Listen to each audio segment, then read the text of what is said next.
Bapak, Ibu, dan saudaraku yang terkasih di dalam Tuhan Yesus, Injil pada hari ini Matius pasal 18 ayat 15 sampai dengan 20 diberi judul, "Jika saudaramu yang berbuat dosa mendengarkan teguranmu, engkau telah mendapatkannya kembali." Inilah Injil suci menurut Santo Matius. Sekali peristiwa Yesus bersabda kepada murid-muridnya, "Apabila saudaramu berbuat dosa, tegurlah dia di bawah 4 mata. Jika ia mendengarkan nasihatmu, engkau telah mendapatnya kembali. Jika ia tidak mendengarkan dikau, bawalah seorang atau 2 orang lain, supaya atas keterangan 2 atau 3 orang saksi, perkara itu tidak disangsikan. Jika ia tidak mau mendengarkan mereka, sampaikanlah soalnya kepada jemaat. Dan jika ia tidak mau juga mendengarkan jemaat, pandanglah dia sebagai seorang yang tidak mengenal Allah atau seorang pemungut cukai." Sampai di sini dulu, saudaraku yang terkasih. Ini berkaitan dengan pikiran saya, pengangen-angen saya, berkaitan dengan kehidupan jemaat, kehidupan gereja. Saya gambarkan sebagai sebuah kehidupan di dalam lingkungan. Jika ada yang punya masalah, jika ada yang punya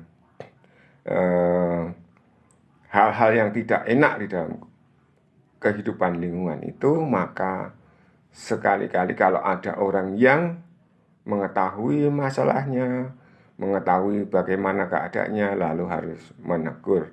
Istilahnya menegur itu adalah memberitahukannya. Karena di sini ini satu dulu. Habis itu nanti kalau tidak bisa, lalu beberapa orang, kalau tidak bisa baru didengarkan di dalam perkumpulan atau jemaat. Ini saya kira bukan lagi misalnya kesalahan atau semacam dosa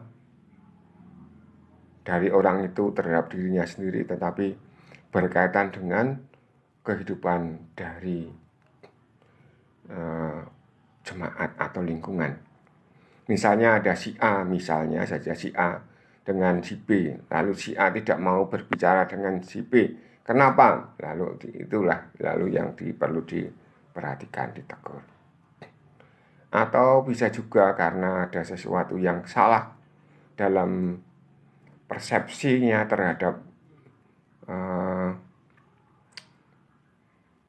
pemahaman ajaran mungkin, lalu harus ditegur, harus dikasih tahu bahwa itu salah. Lalu berproses kalau tidak mau mengindahkan teguran. Siapa yang biasanya menegur? Kadang-kadang kalau di lingkungan adalah ketua lingkungan, dibantu oleh yang lain. Tapi masalahnya bagaimana kalau misalnya yang salah itu adalah ketua lingkungannya, atau pengurus yang berpengaruh, atau bahkan kalau romonya, kita belum tahu. Bagaimana caranya seperti itu? Ini yang pertama. Yang kedua, aku berkata kepadamu, sungguh apa yang kalian ikat di dunia ini akan terikat di surga, dan apa yang kalian lepaskan di dunia ini akan terlepas juga di surga. Saya ulang lagi, aku berkata kepadamu, sungguh apa yang kalian ikat di dunia ini akan terikat di surga, dan apa yang kalian lepaskan di dunia ini akan terlepas di surga.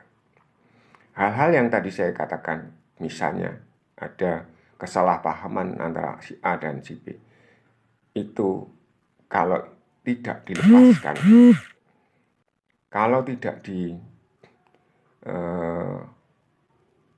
clearkan, itu pun di surga juga demikian. Apa yang kalian ikat di sini, terikat juga di surga. Ini berkaitan dengan jemaat. Maka jangan sampai di antara kita memendam rasa mangkal, memendam rasa iri atau dengki dan seterusnya terhadap saudara-saudara kita sejemaat, selingkungan, ataupun kepada siapa saja yang dianggap oleh Tuhan sebagai saudara. Selanjutnya, dan lagi aku berkata kepadamu, jika 2 orang di antaramu di dunia ini sepakat meminta apapun, permintaan mereka itu akan dikabulkan oleh Bapa-Ku yang di surga. Sebab di mana ada 2 atau 3 orang berkumpul dalam namaku, aku hadir di tengah-tengah mereka. Ketika terjadi perselisihan, ketika itu Tuhan tidak mendengarkan. Tetapi ketika jemaat berkumpul di dalam ketulusan, di dalam kejujuran, di dalam keterbukaan, tidak terjadi masalah antara satu dengan yang lain. Di sana dikatakan, sebab di mana 2 atau 3 orang berkumpul dalam namaku, aku hadir di tengah-tengah mereka. Dan doanya pasti dikabulkan Tuhan. Karena apa? Karena satu dengan yang lain sepakat, satu dengan yang lain ingin memohon yang sama, yang benar, yang baik, yang sesuai dengan harapan Tuhan. Tidak mungkin toh misalnya 2 orang Kristiani atau 2 orang Katolik sama-sama mau mencuri, lalu dikatakan sebab 2 atau 3 orang berkumpul lalu membuat tanda salib terus mencuri. Aku hadir di tengah-tengah mereka. Tuhan hadir. Tapi apakah permintaannya dikabulkan? Jika 2 orang di antaramu di dunia ini sepakat meminta apapun, permintaan mereka itu akan dikabulkan. Apakah orang Katolik yang mau mencuri tadi tidak sepakat? Sepakat. Tapi apa yang disepakatinya? Mau mencuri. Nah, inilah yang menjadi pertanyaan bagi kita semua. Orang-orang yang tinggal di dalam kehidupan bermasyarakat, yang bukan klerus, yang bukan tinggal di biara atau tinggal di rumah-rumah pastur atau di biara-biara seperti itu. Ini biasa terjadi di dalam masyarakat.